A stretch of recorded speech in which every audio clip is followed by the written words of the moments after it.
Bonjour. Tic-tac, l'échéance approche. Le 9 juillet, on saura si les États-Unis mettent à exécution cette menace de Donald Trump. Une taxation à 50% sur les produits européens. Oui, contre 10% aujourd'hui. Ça fait une sacrée différence. Clairement. On a moins de 2 semaines là. C'est un vrai ultimatum commercial, non? C'est exactement ça, un ultimatum. Et on va essayer, en s'appuyant sur un article d'Investir, de décortiquer un peu la situation. D'accord.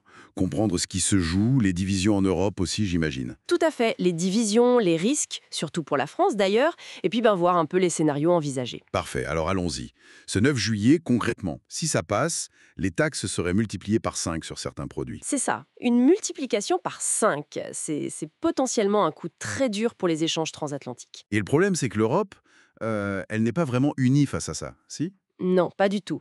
On voit bien deux lignes assez différentes émerger.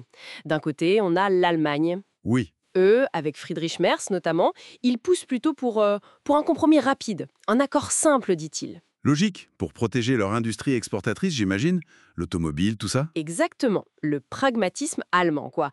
Éviter l'escalade à tout prix pour préserver leurs exportations vers les US. Et de l'autre côté, La France. voilà. La France, elle, adopte une ligne, disons, plus ferme. C'est la position portée par Emmanuel Macron. C'est-à-dire. En gros, on veut bien discuter, mais pas à n'importe quel prix. La bonne volonté, ce n'est pas de la faiblesse, a-t-il dit. Paris refuse des conditions jugées pas équilibrées et menace même de riposter si besoin. Ah oui, quand même.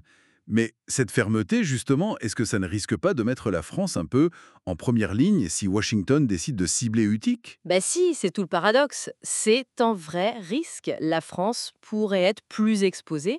On pense par exemple au secteur des spiritueux, le cognac notamment. Pernod Ricard, Martel, c'est ça, hein? Exactement. Et comme si ça ne suffisait pas, il y a cette autre menace qui plane, la décision chinoise sur les taxes anti-dumping. Ah oui, sur les eaux de vie européennes. Hmm. C'est prévu pour quand, ça? Le 5 juillet, donc juste avant l'échéance américaine. C'est une double pression en fait. Double pression.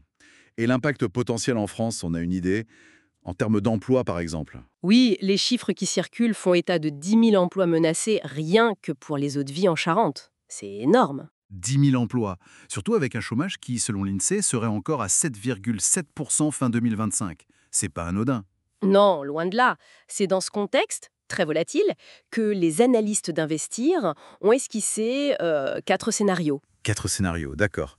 Du plus au moins probable. Oui, le plus probable, le scénario rose, 50% de chance. On reste à 10%, peut-être même une petite baisse des tarifs US, le statu quo, en gros. D'accord, le scénario optimiste. Et ensuite? Ensuite, le gris clair, 30% de probabilité.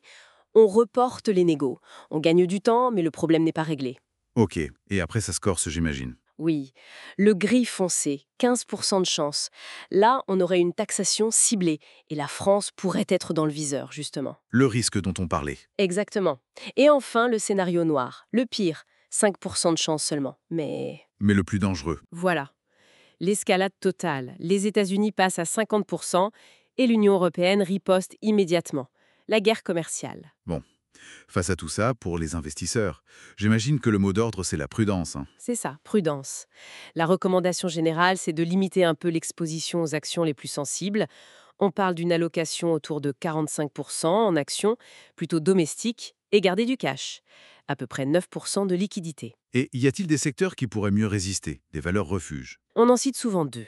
D'abord, la défense. Les tensions géopolitiques, ça a tendance à soutenir le secteur. Logique. Et l'autre, c'est la transition énergétique.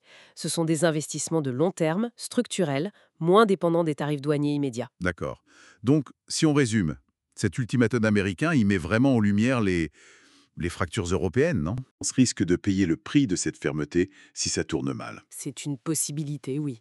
C'est une vraie preuve de force pour la cohésion de l'UE, pour sa capacité à parler d'une seule voix. Les prochains jours vont être absolument cruciaux. L'incertitude domine. Et ça nous amène peut-être à une dernière réflexion. Au-delà de cette échéance du 9 juillet, comment est-ce que ces stratégies différentes en Europe, toujours cette tension entre compromis et fermeté, comment est-ce que ça va affecter la capacité de l'UE à négocier, à peser sur la scène mondiale à long terme? C'est une question ouverte, mais essentielle pour l'avenir économique du continent. Une question essentielle, en effet. Merci d'avoir été avec nous.